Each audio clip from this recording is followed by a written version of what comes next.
What up guys, so today I'm going to show you how to adjust critical settings that will improve the performance of your ThinkorSwim app and make you a faster trader. First, let's open up the ThinkorSwim app, but do not log in just yet. Now let's go ahead and open up Task Manager.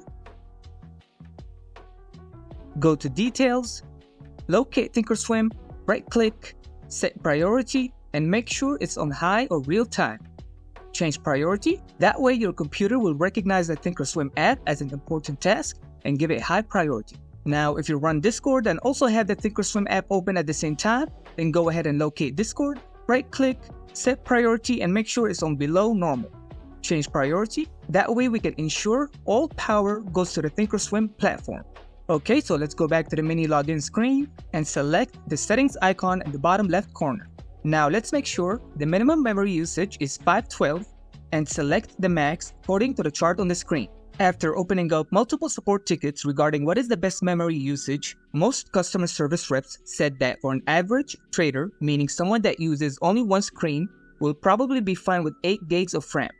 But for more serious traders, meaning someone that uses multiple monitors with multiple different charts, needs a minimum of 16 gigs of RAM. Now, since I'm running a 16GB laptop, I went ahead and selected the minimum 512 and the max 6144. Once that is done, click Save. Now let's log in to adjust the rest of the settings. Okay, so first, let's navigate to the gear icon in the top right corner.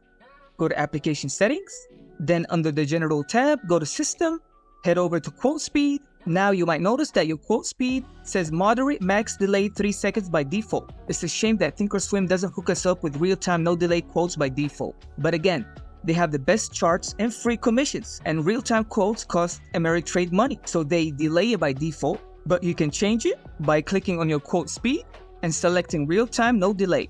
Every millisecond matters for day traders, so of course we need real-time no delay. Okay, now let's move on to the next step. Let's navigate to the active trader right above System. Now to the right, you can see your active trader order submission rate limit is by default 500 milliseconds. Let's change that to 0. Now what this does is it makes your orders fill instantly, back to back. If you had this selected at 500 milliseconds, then you have to wait 500 milliseconds before clicking the buy button again. Otherwise a confirmation window will pop out. So make sure that is on 0. Let's go ahead and click Apply Settings. Next up, let's navigate to the Help tab, go to System. Now we have a grid screen. If you were ever experiencing lag and your platform is slowing down, then go ahead and check on your free memory box. If it's anything less than 500,000, then go ahead and click Collect Garbage. Now watch what's going to happen to this number right here when I click Collect Garbage. It instantly went up and doubled in size. Now at this point, if you're still experiencing lag, go ahead and contact ThinkorSwim. Last tip before I end this video. Whether you're using the flexible grid or the active trader, make sure you use only one gadget in one cell. Do not have multiple tools in one window. It will put more strain on your platform. So adjust however many windows you like. Then make sure each individual cell hosts one tool only. Let's fix this one too. There we go. So, thank you guys for watching. If you enjoyed these tips and tricks, please give the video a thumbs up and subscribe to the channel. Thank you. Peace.